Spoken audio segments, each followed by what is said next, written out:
थोड़े सेक्शन में अपनी करता हूँ। आदरणीय सम्मानीय नेताजी, शत शत नमन, वंदन अभिनंदन। आदरणीय प्रोफेसर साहब जी, आदरणीय शिवपाल चाचा जी, आदरणीय सांसद जी, प्रदेश अध्यक्ष आदरणीय नरेश उत्तम पटेल जी, आदरणीय कि जो गुनाहों से दूर होता है, जो गुनाहों से दूर होता है उसके चेहरे पे नूर होता है। वो ऐसा नूर है जब आप उसे देखते हैं तो आप खुश हो जाते हैं कि जो गुनाहों से दूर होता है उसके चेहरे पर नूर होता है, और जो समझता है दर्द गैरों के उसका जलवा जरूर होता है। दोस्तों 24 में जलवा होने जा रहा है।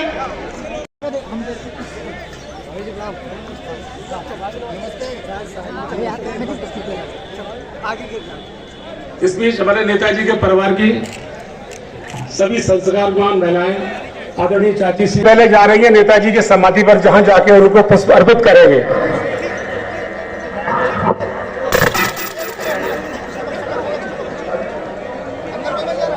तकरीबन 51 आदमी की सूची, 51-60 की सूची थी उन्हें जो ताकत प्रदान की है, और जो ये दुआएं देंगे हमें, उन दुआओं से समाजवादी पार्टी कहां पहुंचेगी आप अंदाज लगा सकते हैं।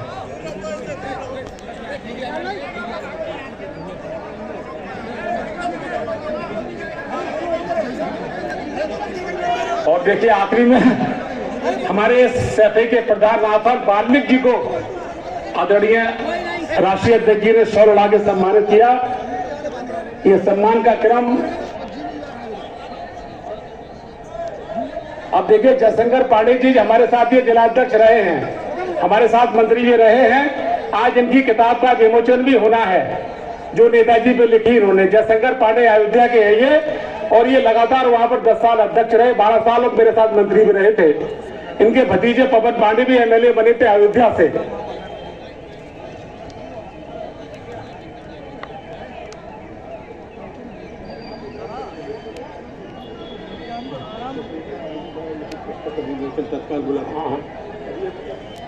अब देखिए थोड़ा, ये हमारे प्रेस के साथी थोड़ा जगह दे दें। मैंने आपसे कहा कि मैंने जिनको पिछले 25 सालों में सरलता सादगी के मूर्त बनते देखा है, जयशंकर पांडे जो पूर्व मंत्री भी हैं अयोध्या के, हमारे साथ जिलाध्यक्ष भी रहे हैं, आज उनकी किताब का विमोचन होगा। इससे पहले अवधेश प्रसाद जी जो हमारे बहुत शानदार नेता, उनका स्वागत किया। रामाश्री कुशवाहा जी हमारे राष्ट्रीय महासचिव हैं।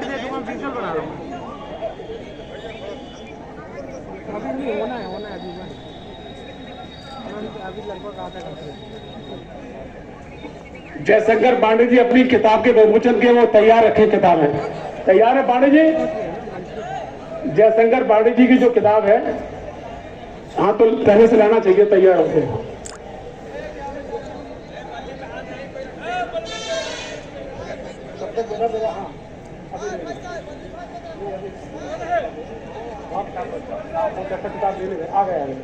देखिए मैंने आपसे कहा था जयशंकर पांडे जी सरलता सादगी की प्रतिमूर्ति, बड़े पदों पर रहकर कितनी सादगीपूर्ण जिंदगी गुजारते हैं, ये समाजवाद का बेसिक सिद्धांत है।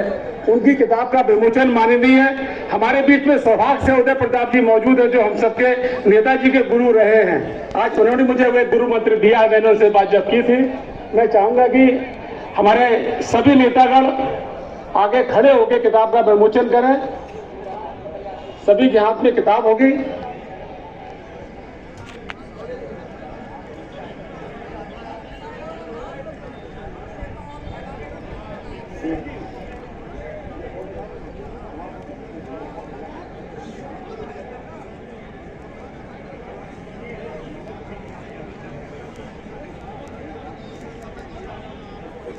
ये पैक लाल रंग की किताबें, ये पैक खुलेगा तब विमोचन होता है, जो कि परंपरा होती है।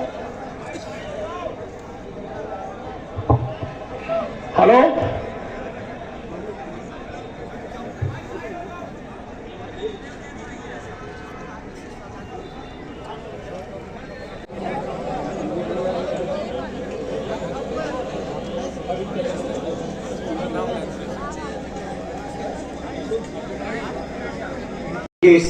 उनके स्मारक के शिलान्यास के मौके पर उपस्थित माननीय राष्ट्रीय अध्यक्ष जी, श्रद्धेय गुरु जी, आदरणीय प्रभु साहब, आदरणीय माननीय मंत्री जी शिवपाल जी, आदरणीय पांडे जी, मंच पर उपस्थित सभी मेरे सम्मानित नेतागण और प्रदेश के कोने कोने से पधारे। आज के इस मौके पर जहां हम सभी लोग श्रद्धेय नेताजी को श्रद्धा सुमन अर्पित कर रहे हैं, आज का दिन हम समाजवादियों के लिए हर्षोल्लास का 365 दिनों में सबसे महत्वपूर्ण दिन होता था 22 नवंबर नेताजी की जयंती। लेकिन कहीं न कहीं आज का दिन भावुक करने वाला भी दिन हो गया। श्रद्धेय नेताजी हमारे बीच नहीं है, लेकिन समाजवादियों संकल्प इस बात का ले लो, श्रद्धेय नेताजी के रूप में माननीय अखिलेश यादव जी के चेहरे में न केवल हमें श्रद्धेय नेताजी को देखना है, बल्कि नेताजी के हर अधूरे काम को पूरा करके दिखाना, ये संकल्प लेने का आज का दिन है। साथियों, नेताजी के दिल में इस क्षेत्र के लिए, प्रदेश के लिए, देश के लिए क्या क्या विचार थे, क्या क्या जज्बात थे, हम सभी समाजवादी वाकिफ हैं। लेकिन कहीं ना कहीं मुझे ज्यादा सौभाग्य इस बात का मिला है कि लोकसभा से लेके घर में, परिवार में, हर जगह श्रद्धेय नेताजी का मुझे बेहतर से बेहतर और बड़े से बड़ा, हर छोटी से छोटी और बड़ी से बड़ी समस्या में कैसे नेताजी निपटे हैं, इस बात को सीखने और समझने का मुझे बहुत सौभाग्य मिला है। साथियों, श्रद्धेय नेताजी के दिल में सपना रहा है कि समाजवादियों का झंडा दिल्ली की छाती पर गड़े। और आज मैं अपील करूंगा नेताजी की समाधि स्थल से, नेताजी के स्मारक के इस मौके पर, शुरुआत के मौके पर, नौजवान साथियों, केवल हमें आपको नारा नहीं लगाना है, बल्कि अनुशासित रह के नेताजी के विचारों से ओतप्रोत होके, नेताजी के सपनों को अपनी आंखों में रख के, जब तक दिल्ली में माननीय अखिलेश यादव जी की धमक जो श्रद्धेय नेताजी की रही, उससे 4 कदम आगे न बढ़ा दो, तब तक मेरे नौजवानों चैन से न बैठना, ये अपील है आपसे। साथी पवन पांडे जी कह रहे थे, मैं उनकी बात को आगे बढ़ाते हुए कहता हूं, जोड़ते हुए, एक ऐसी परिस्थिति पैदा करो साथियों आने वाले लोकसभा के चुनाव में कि दिल्ली के अंदर जिसको आदरणीय अखिलेश यादव जी चाहे वही देश का प्रधानमंत्री बने, और जिसको न चाहे वो न बन पाए। ये आपसे अपील है साथियों। नेताजी के सपने, नेताजी के विचार अभी बहुत सारे अधूरे हैं। हर गरीब के किसान के चेहरे पे चमक लाना बाकी है, नौजवानों को रोजगार देना बाकी है। साथियों, इन तमाम सपनों को, बहुत से सपने जो नेताजी अपने दिल में रख के चले गए, उन सपनों को आदरणीय अखिलेश यादव जी के माध्यम से हम सबको मिलकर पूरे करने हैं। ये संकल्प लेके आज जब हम और आप यहाँ से निकलेंगे, तभी हमारी आपकी सबकी श्रद्धेय नेताजी को सच्ची श्रद्धांजलि होगी। उससे पहले सच्ची श्रद्धांजलि हमारी आपकी नहीं होगी। साथियों, ये मैं आपसे अपील और प्रार्थना लेके एक बार फिर श्रद्धेय नेताजी की पुण्य स्मृति को बारंबार नमन और प्रणाम करते हुए अपनी बात को विराम देता हूं। जय हिंद, जय भारत, जय समाजवाद। साथियों और पत्रकार बंधु,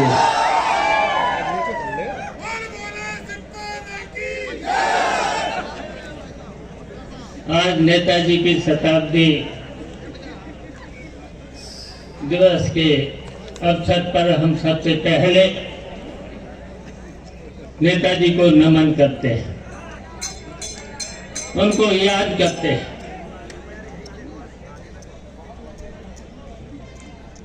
वैसे तो नेताजी के साथ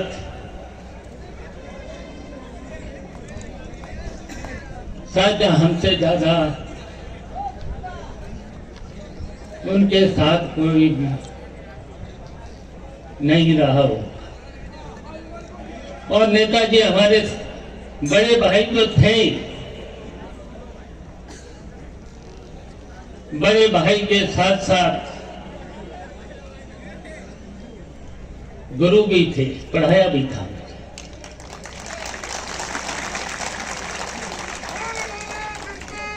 और पढ़ाने के साथ साथ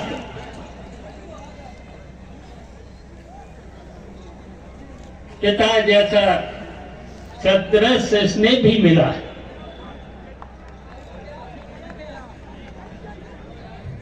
और नेताजी ने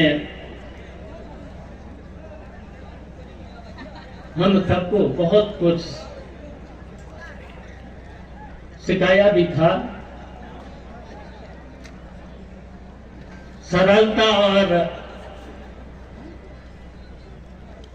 सरलता के साथ साथ जो उन्होंने गरीबों के, किसानों के और खासकर गांव, कभी भी कहा जब भी मिलते थे तो गांव और गरीबों को कभी मत छोड़ना।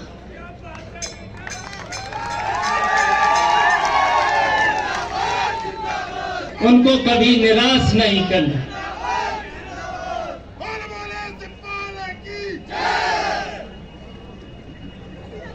उनसे कभी कभी मिलते भी रहना, उनके काम भी करते रहना, ये हमेशा संदेश देते रहते थे।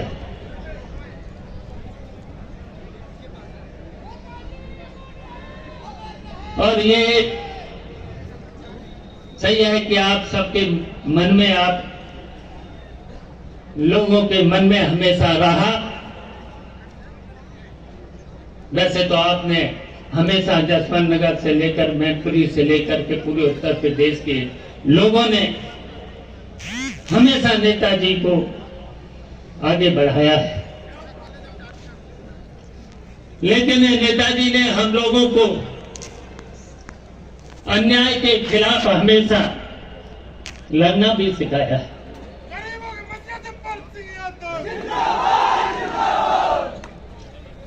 और हम लोग लड़े भी हैं गरीबों के लिए, किसानों के लिए, अल्पसंख्यकों से लेकर के, दलितों से लेकर के। नेताजी के मन में हमेशा उनके प्रति पीड़ा रहती थी। और हम सब लोग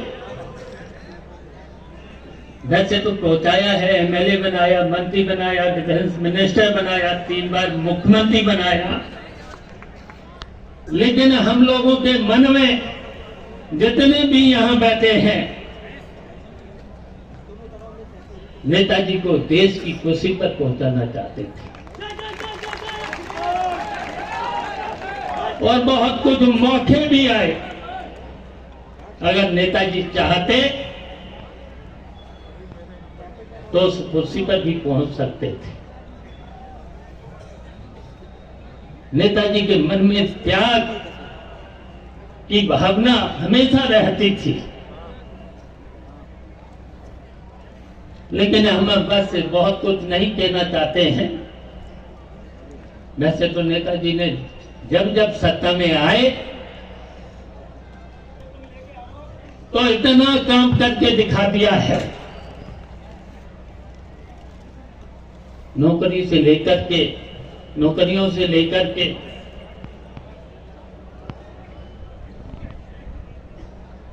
दवाई, पढ़ाई, सिंचाई तो माफ करिए थी, और साहित्य, स्वास्थ्य और शिक्षा और सड़क के बारे में शायद इतना काम कोई अभी तक नेताजी की सरकार में और अखिलेश यादव की सरकार में जो काम हुआ है वो अभी तक कोई नहीं कर पाया है। और हमारे सामने तो ऐसे भी मौके आए हैं। मैं नेताजी का सारा समझ जाता था। आपको याद होगा, हम नेता विरोधी दल थे। एक ऐसा मौका आया था कि आजम खान साहब का सम्मान होना चाहिए। मैं समझ गया था। मैंने 2 मिनट लगाए थे, नेता विरोधी दल से इस्तीफा देकर के नेताजी को दे दिया था। नेताजी की बात को हम सारों में समझ जाते थे। तो इसलिए हम कहना चाहते हैं, मैंने मैत्री के चुनाव में भी कहा था, अखिलेश यादव जी आप में नेताजी का अक्स है। हम सब लोगों के मन में है, पूरे समाजवादियों के मन में है। जो नेताजी का सपना था, आप सब लोगों को उस सपने को पूरा करना है। अगर हम सबको पूरा करना है तो छोटी बड़ी बातों को भूलना पड़ेगा, त्याग भी रहना, त्याग को भी करना पड़ेगा, बहुत कुछ करना पड़ेगा। एक होना पड़ेगा और फिर जो जिम्मेदारी, जिसको भी जो जिम्मेदारी मिले उसको पूरा करना पड़ेगा। तो इसलिए आप समझ गए होंगे, एक ही सपना है, यानी बेईमानों से लड़ना है, यानी झूठे लोगों से लड़ना है। हम पूछना चाहते हैं, पूरे के देश के लोगों से पूछना चाहते हैं, इन 10 सालों में झूठ बोलने वालों ने बताइए कोई भी एक भी काम किया है, एक भी जनता के लिए काम किया हो, देश के लिए काम किया हो? और नेताजी ने, याद करो, नेताजी के काम याद करो। चुंगी मांग से लेकर के पढ़ाई, दवाई, सिंचाई से लेकर के कितना माफ किया था, गरीबों के लिए कितना काम किया था, कितनी योजनाएं दी थी। अगर यहाँ गिनाना शुरू किया जाए नेताजी के कामों को तो हम सब लोग गिना नहीं सकते। अखिलेश ने भी उसी तर्ज पर काम किया है। बिजली के बारे में कितने लोग परेशान हैं आज, तहसीलों से कितना परेशान है, थानों, सरकारी कार्यालयों से कितने परेशान लोग हैं।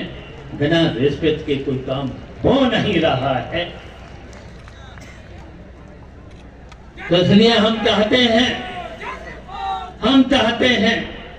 आप सब लोगों से चाहते हैं, जो नेताजी का सपना और हम लोगों का जो सपना था, सब लोगों का सपना था, तो एक होकर के त्याग की भावना अपना करके अगर आज तय कर लेंगे, नेताजी के जन्म पर अगर आप तय कर लेंगे तो निश्चित हम सब लोगों का वो सपना अखिलेश यादव पूरा करने में सक्षम होंगे। ये हम सब लोगों को आज तय कर लेना चाहिए। बताइए करेंगे? आज हाथ उठा करके बताइए करेंगे? आज हम सब लोगों को ये यहीं पर तय कर लेना चाहिए, संकल्प ले लेना चाहिए और इन्हीं शब्दों के साथ हम नेताजी को श्रद्धांजलि अर्पित करते हैं, उनको नमन करते हैं। समाजवादी पार्टी जिंदाबाद, अखिलेश यादव जिंदाबाद। जय हिंद। सारे कार्यकर्ता समाजवादी पार्टी का, जो आगे समाजवादी पार्टी को बढ़ाया, सब सिपाही से जाम किया। माननीय राष्ट्राध्यक्ष जी, समाजवादी पार्टी का प्रमुख महासचिव, आज सुबह शुभ मुहूर्त में माननीय अध्यक्ष जी ने नेताजी के लिए जो स्मारक बनेगा, मेमोरियल बनेगा, उसका शिलान्यास किया। और ये मेमोरियल कोई मामूली मेमोरियल नहीं होगा। जो लोग विदेशों में गए होंगे या देश में भी गए होंगे, जहाँ स्मारक बने हुए हैं बड़े महानुभावों के, उसमें बनने के बाद जब ये सामने आएगा स्मारक, कोई स्मारक इसके मुकाबला नहीं कर सकता, कोई भी।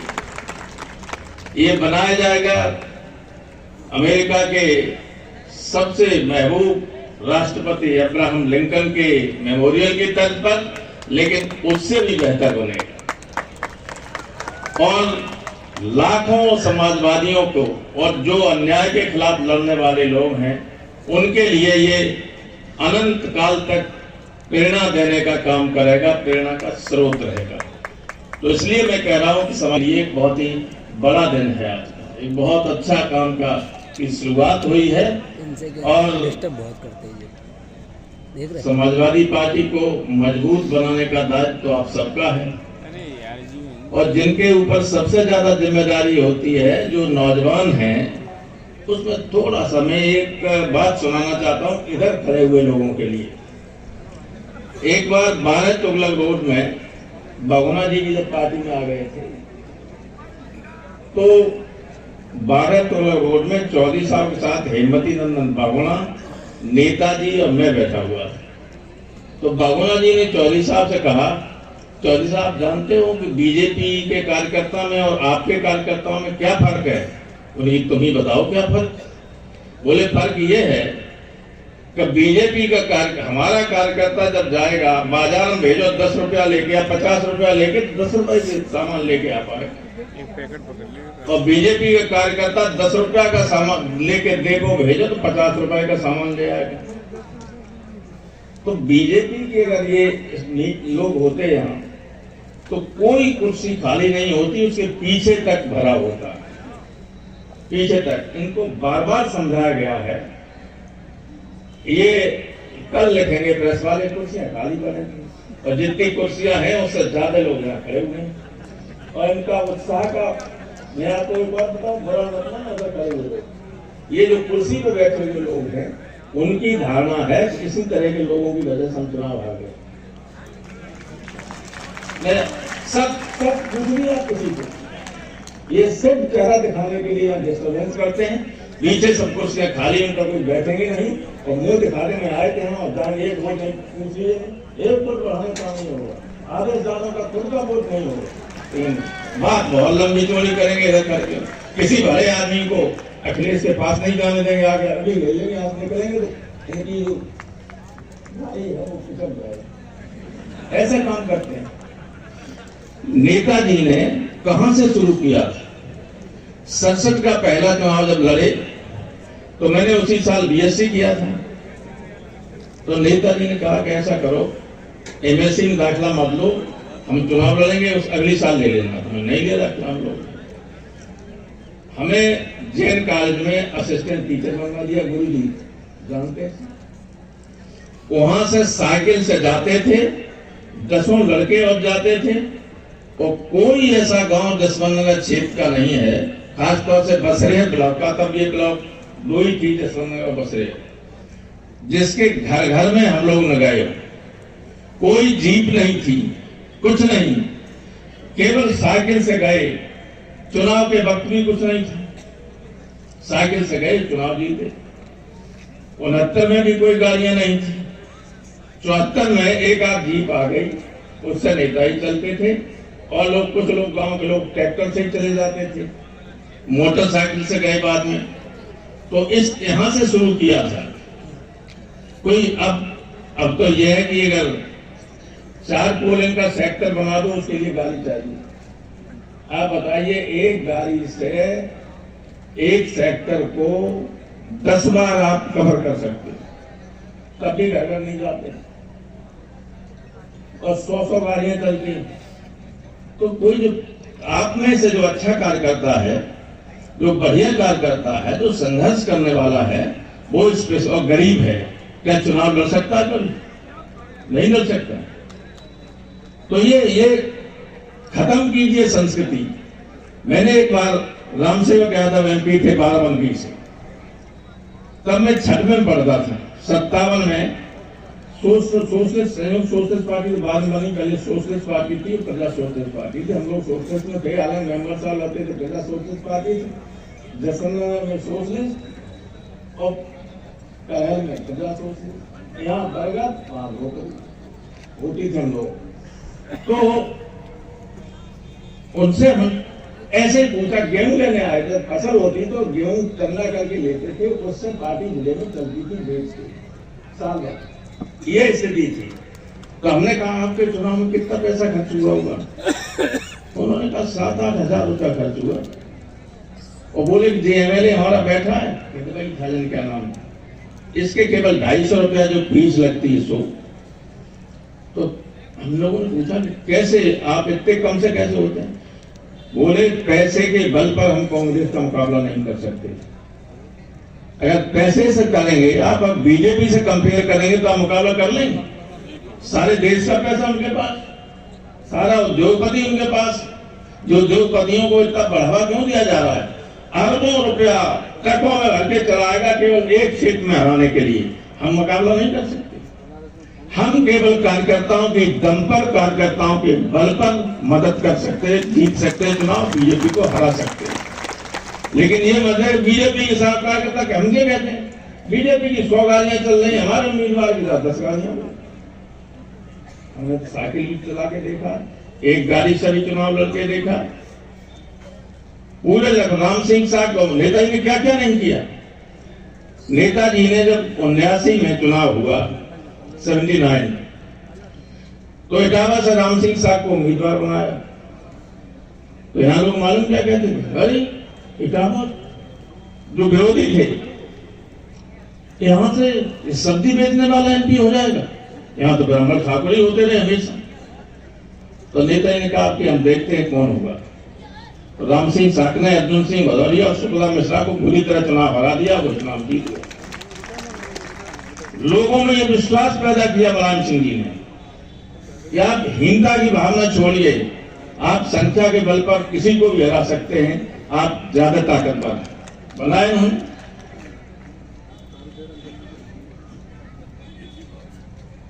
फूलन देवी को जेल से निकाल के एमपी बना दिया 2 बार। अगर हत्या न हो गई होती तो आगे भी एमपी होती। कोई सोच सकता था? गरीबों, पिछड़ों, जो अति पिछड़ों की बात करने लगी बीजेपी, सारे अधिकार छीन लिए, सारा रिजर्वेशन खत्म कर दिया, सारी नौकरियां कॉन्ट्रैक्ट बेसिस पर जिसमें कोई रिजर्वेशन नहीं, और रही बची आउटसोर्सिंग से कोई रिजर्वेशन नहीं। अब काय का मंडल रह गया? जब नौकरी नहीं, एक भी रिजर्वेशन नहीं, दलित और पिछड़ों के लड़के कुछ IAS, IPS और अधिकारी हो जाते थे, वो बनना बंद हो जाएंगे, क्योंकि अब वो सीधे वहां भी करने लगे। सीधे 10 ज्वाइंट सेक्रेटरी पिछले 2 साल में गवर्नमेंट ऑफ इंडिया ने बनाए हैं। ज्वाइंट सेक्रेटरी यहां से जो प्रमुख सचिव जाता है वो बनता है प्रमुख सचिव। इतना सीनियर IAS अफसर, सबसे कठिन जो होती है परीक्षा, उसको पास करके लंबी सर्विस के बाद दिल्ली में एम्पैनलमेंट होता है ज्वाइंट सेक्रेटरी के लिए। लेकिन मोदी जी की सरकार ने 10 ज्वाइंट सेक्रेटरी बना दिए। विभिन्न उद्योगपतियों के यहाँ जो काम करते थे क्लर्क लोग, कहते बहुत अनुभवी, आप समझ, और इसमें एक भी दलित नहीं, एक भी पिछड़ा नहीं, एक भी माइनॉरिटी का नहीं। इस तरह की सरकार है। तो ये चीजें आपको बतानी पड़ेंगी। खाना मिल जाता है शाम को तो गाय को ही खाने दे आते हैं। कोई होता है अधिकार? जिस घर में कोई लड़का नौकरी नहीं करता है उसका घर टूटा फूटा पड़ा रहता है। नेताजी कहते थे सिपाही बना दो तो देखिए 2 साल में उसका घर पक्का होगा। लेकिन अब वो भी सब खत्म हो गया। तो ये जो गवर्नमेंट है, नेताजी ने जो काम शुरू किया था उसको आखिर तक ले जाना है। अगर देश की और गरीब पिछड़े लोगों की किस्मत को संभालना है तो। जहां तक प्रधानमंत्री की बात कहते हैं, ये मुझसे ज्यादा अंदर की बात कोई जानता नहीं। क्योंकि जिस दिन फैसला होने वाला था प्रधानमंत्री का, सारी रात आंध्र प्रदेश भवन में मीटिंग चली। नेताजी नहीं गए तो मैं ही वहां था। सवेरे 4 बजे सुरजीत साहब ने कहा कि 90% MP मुलायम सिंह के पक्ष में है, फाइनल हो गया है। सुबह नायडू राष्ट्रपति को लिख के दे आएंगे, यूनाइटेड फ्रंट के लीडर मुलायम सिंह यादव होंगे और अगले दिन उनकी शपथ हो जाएगी प्रधानमंत्री। फिर ऐसी पर्दे के पीछे विक्रम चली कि सुरजीत रूस चले गए। मैंने कहा आप कल चले जाओ, तो नहीं वो वहां जाना जरूरी है। अब नंदा जी के सामने नहीं बताऊंगा और इसलिए भी नहीं कहूंगा कि अब लोग दुनिया में नहीं हैं। अगर सुरजीत न गए होते लखनऊ, वो दिल्ली, मॉस्को, तो नेताजी ही प्रधानमंत्री होते। जो साजिश में लोग शामिल थे उन्होंने नाम चला दिया कि साहब वो कह रहा है लालू और शरद हम आत्महत्या कर लेंगे, मुलायम सिंह बना दिया। ऐसा कुछ नहीं था, वो तो उन्हें टूल बनाया गया। हाँ, विरोध में थे वो जानते थे कि मुलायम सिंह यादव प्रधानमंत्री बनेंगे तो वो सबसे बड़े नेता होंगे। सबसे बड़े नेता तो उनके न चाहने के बाद भी रहे। किसी का कद मुलायम सिंह के बराबर नहीं था, किसी का। और आपने देखा होगा उनकी मौत के बाद किसी नेता के लिए इस तरह की भीड़ न हुई, न विभिन्न क्षेत्रों के लोग यहाँ आए। उत्तर प्रदेश के मुख्यमंत्री सहित पूरी कैबिनेट, सारी पार्टियों के शीर्षस्थ नेता, राजस्थान, छत्तीसगढ़, मध्य प्रदेश और जितने राज्य थे वहां से लेके तमिलनाडु तक के सारे सीएम से आते। मुश्किल था उनको पहुंचाना वहां तक। केंद्रीय मंत्री, रक्षा मंत्री हो, आर्मी मंत्री हो, सब हों, कांग्रेस के राष्ट्रीय अध्यक्ष खड़गे और लोग हों, फिल्म जगत के लोग हों, प्रोफेसर्स हों, पत्रकार हों, विद्वान हों, सबके सब यहाँ थे, सब आए यहाँ। तो बहुत बड़ा कद था, लेकिन साजिश बहुत लोगों की थी। हम जानते, वो ये जानते थे कि मुलायम सिंह यादव अगर प्रधानमंत्री बन गए तो समाजवादियों में समाजवादी मार्क्सिस्ट भी है। मार्क्सिस्ट ये कहते हैं कि अगर कोई विपक्ष बने तो लीडरशिप उनके हाथ में होनी चाहिए, समाजवादियों के हाथ में नहीं होनी चाहिए। तो मैं नाम नहीं लेना चाहता, साजिश सबसे बड़ी वहीं से थी कि मुलायम सिंह प्रधानमंत्री न बनने पाए। तब एक आदमी जिसको वो समझते थे कि कम्युनिस्ट लीग का है प्रधानमंत्री बना दिया उनका Gujarat. This was the real thing जो आज मैं बता रहा हूँ। तुम्हें सारे घटनाक्रम का चश्मदीद गवाह मैं हूं, सबका।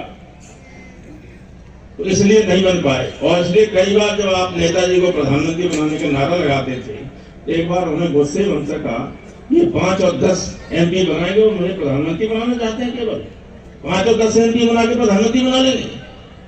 हाँ, उत्तर प्रदेश विधानसभा के इस लोकसभा के 24 के चुनाव में अगर आपकी पार्टी 40 MP जीतती है तो हम कह भी सकते हैं कि बिना या तो इन्हें बनाइए, नहीं कोई नहीं बन पाएगा, दूसरे कोई बनेगा। बताओ, बनाओगे?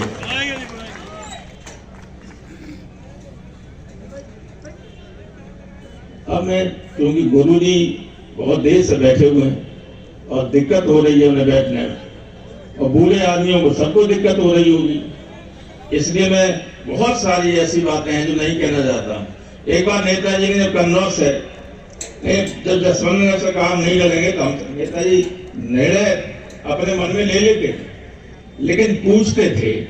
तो हमसे पूछा जसवंत नगर से कौन लड़े, शिवपाल लड़े और कौन लड़े।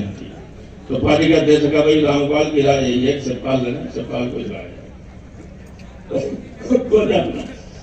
ऐसे ही कन्नौज से जब इस्तीफा दिया नेताजी ने, तो हमसे बोले कि यहाँ से किसी चुनाव लड़ा जाए। उनके अध्यक्ष बोला तो लोग कहेंगे कि अपने बेटे को चुनाव लड़ा दिया।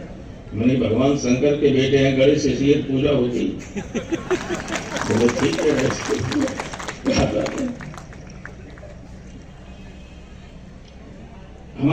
मैंने नेताजी से कहा कि आप जब लोकसभा का चुनाव लड़ेंगे, धर्मेंद्र MP था, तो धर्मेंद्र इतनी कम उम्र का है, इसका क्या होगा? तो उन्होंने कि अब हमें लोकसभा का नहीं है लालच, कोई भी हम चाहते हैं हमें इससे, क्योंकि सीट को मैंने बचाया था, किसी से अतिक्रम करके सब रिजल्ट कराए दे रहे थे बधाइयों को। तो उन्होंने कि धर्मेंद्र वहां से लड़े, हमें राज्यसभा में भेज दें। तो ये सारी चीजें चलती रही। अब की बात जब मैनपुरी से लड़े थे, ये मैं बताना चाहता हूं अखिलेश जी, आप भी जानते हैं नेताजी ने स्वयं से कहा था कि मैं आजमगढ़ से नहीं लड़ना चाहूंगा, मैं अपने दूर पड़ता अपने क्षेत्र में नहीं जा पाता हूं, मैं अपने घर से लड़ूंगा, मैनपुरी से चुनाव लड़ूंगा। ये नेताजी का डिसीजन था, ये मेरा नहीं था। जो कुछ लोग ये कहते हैं मेरा डिसीजन था, मैं लगा दूंगा। नेताजी को कोई रोक सकता लड़ने के लिए? अगर नेताजी कहें कि यहाँ से लड़ेंगे तो किसी की हैसियत है तो उसका विरोध करें। नेताजी का ये था, ये अखिलेश अच्छी तरह जानते हैं, मेरा कभी नहीं था। मेरी सहमति अवश्य थी कि आजमगढ़ से दूर जाना पड़ता। क्षेत्र में कभी कभी लोग कहते हैं कि हमारे क्षेत्र में आए, और यहाँ ये था कि ऐसा छत है, जब ये बन रहा था, परिसीमन आयोग जब था उसका मैं एसोसिएट मेंबर था, तो मैंने पहले जसवंत नगर को कन्नौज में लगवा दिया। जब एक कावक इधर हो गया तो नेताजी ने कहा जसवंत नगर को इधर करो, तो मैंने कन्नौज में लगवा दिया। आगरा में कमीशन की मीटिंग थी, सुनवाई, तो रामबख्श वर्मा बीजेपी, सत्यदेव त्रिपाठी कांग्रेस और बीएसपी का ये ब्रजेश पाठक ये तो मेंबर ही था। इन लोगों ने कहा अरे साहब जमुना से गंगा तक बना दिया। तो जब मीटिंग खत्म हो गई तो बिश्नोई सीईओ थे हमारे, उन्होंने कहा प्रभु साहब, सीईओ साहब जो है उनका रिजर्वेशन कन्वर्ट कर है, कोई दूसरा बताइए। मैंने कहा आप बनाइए, हमें बना दिया। 2 मिनट में मैंने बना दिया, क्योंकि मैनपुरी लग गया था अलीगंज और वो चला गया था छिबरामऊ कन्नौज में,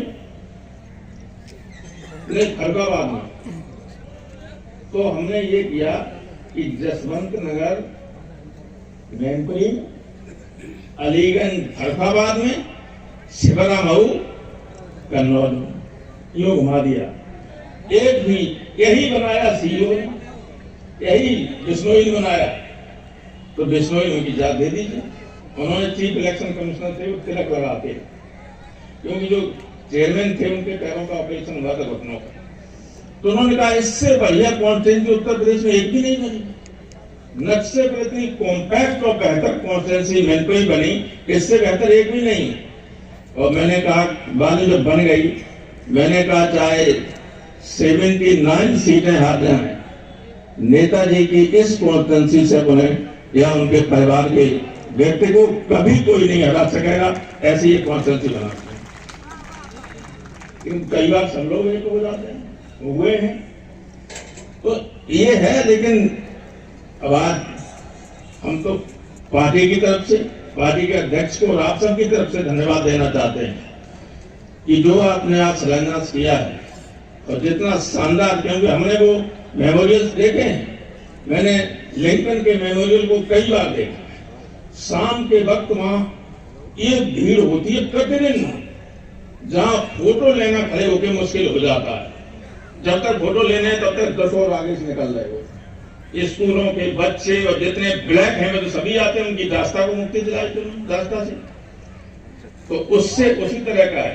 आप नक्शा में देखा होगा, उससे थोड़ा और बेहतर, बहुत बेहतर, क्योंकि वहां इस तरह का कोई पार्क नहीं है। सामने एक मेमोरियल है अमेरिका का, वो दिखता है दूर, उस तरफ दूर जयफरसन मेमोरियल है। तो लेकिन बहुत बढ़िया है। अभी ये लेकिन होता है थोड़ा ऊंचा है, बढ़िया। आप लोगों का सीना गर्व से ऊंचा हो जाएगा, और जब आया करोगे तो अन्याय के खिलाफ संघर्ष का स्रोत आप में फूटता रहेगा, अंकुर फूटता रहेगा कि अन्याय के खिलाफ लड़ने से व्यक्ति इस ऊंचाई तक पहुंचता है। उसके कदमों पर कुछ चलोगे तो कुछ न कुछ समाज को दोगे। आज मैं नेताजी को प्रणाम करते हुए, श्रद्धांजलि देते हुए अपनी बात खत्म करता हूं, और अध्यक्ष जी को इस बात का धन्यवाद देता हूं कि उन्होंने शुभ मुहूर्त में सुबह एक शुभ काम शुरू किया। बहुत बहुत धन्यवाद। प्रताप सिंह जी, समाजवादी पार्टी के राष्ट्रीय उपाध्यक्ष आदरणीय किरण नंदा जी, समाजवादी पार्टी के प्रमुख राष्ट्रीय महासचिव आदरणीय रामगोपाल यादव जी, समाजवादी पार्टी के रामेश्वर राजभर जी, और नेताजी को न केवल नेताजी के नाम से बल्कि धरती पुत्र के नाम से भी लोग हमेशा याद करते रहे हैं। ये सैफई जहां पर नेताजी का स्मारक बनने जा रहा है, सैफई नेताजी का सपना था, और नेताजी ने जिंदगी भर सैफई से लेकर के और देश की किसी राजनीति में किसी जगह पहुंचे होंगे न कभी अपनी सफाई को भूले और न अपने लोगों को कभी भूले हैं।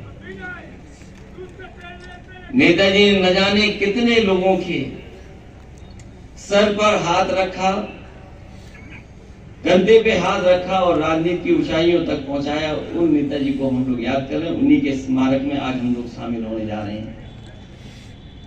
नेताजी ने जीवन भर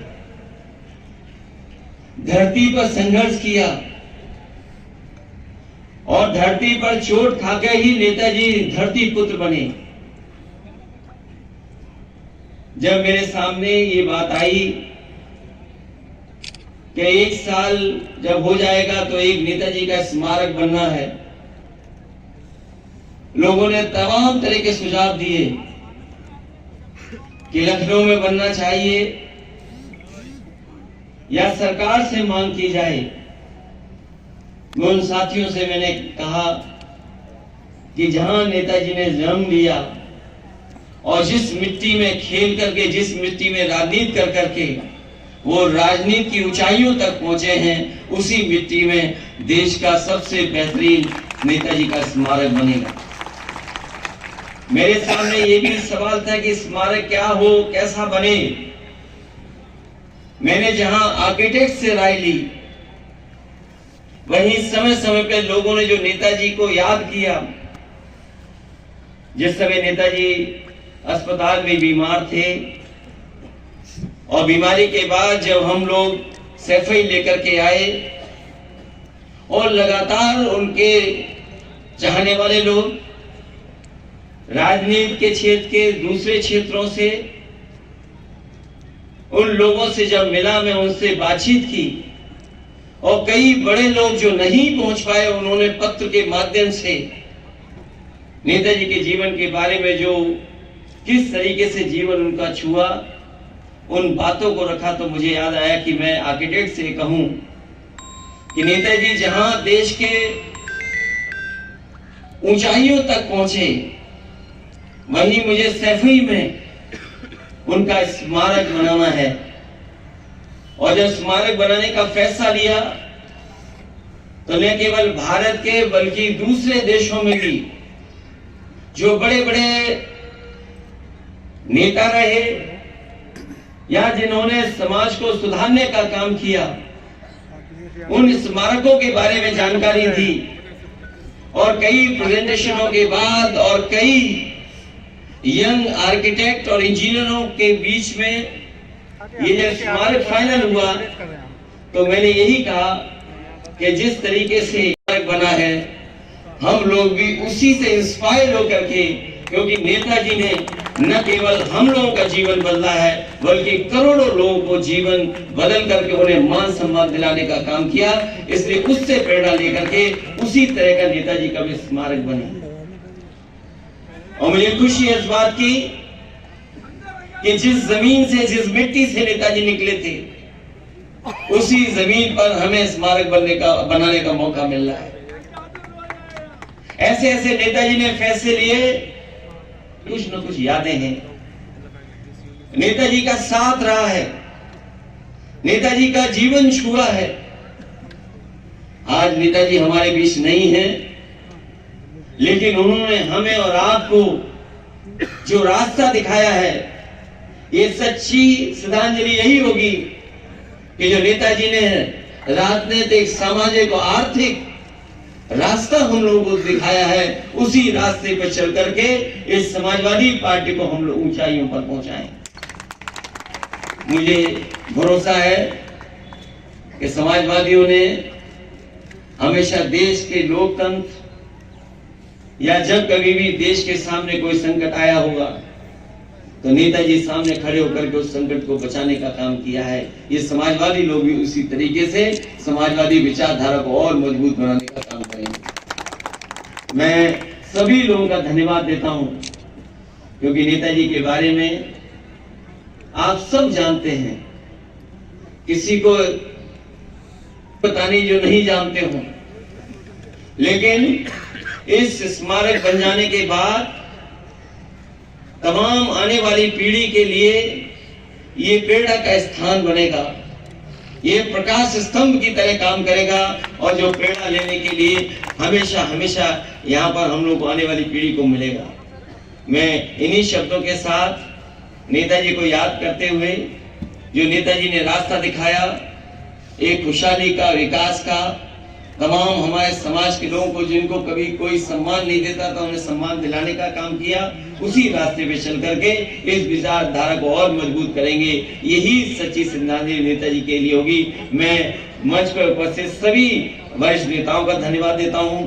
तमाम वो बुजुर्ग जो कभी कभी मिलते हैं, आज सब इकट्ठे आए हैं नेताजी के सम्मान में, उन्हें याद करने के लिए। मैं उन सब बुजुर्ग और पुराने नेताओं का जो मंच पे और जो सामने है, मैं सब उनका धन्यवाद देता हूँ।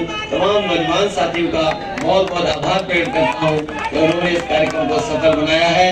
अब जब कभी हम अगली बार मिलेंगे यहाँ पर तो तभी मिलेंगे जब पूरा का पूरा नेताजी का स्मारक बन करके तैयार होगा। आज हम लोग भूमि पूजन के दिन मिले हैं, अगली बार जब यहाँ पर मिलेंगे तब नेताजी का ऐतिहासिक स्मारक यहाँ पर बन करके तैयार हो जाएगा, तब हम लोग फिर मिलेंगे। इन्हीं शब्दों के साथ मैं आप सबका बहुत बहुत आभारी हूँ, धन्यवाद देता हूँ।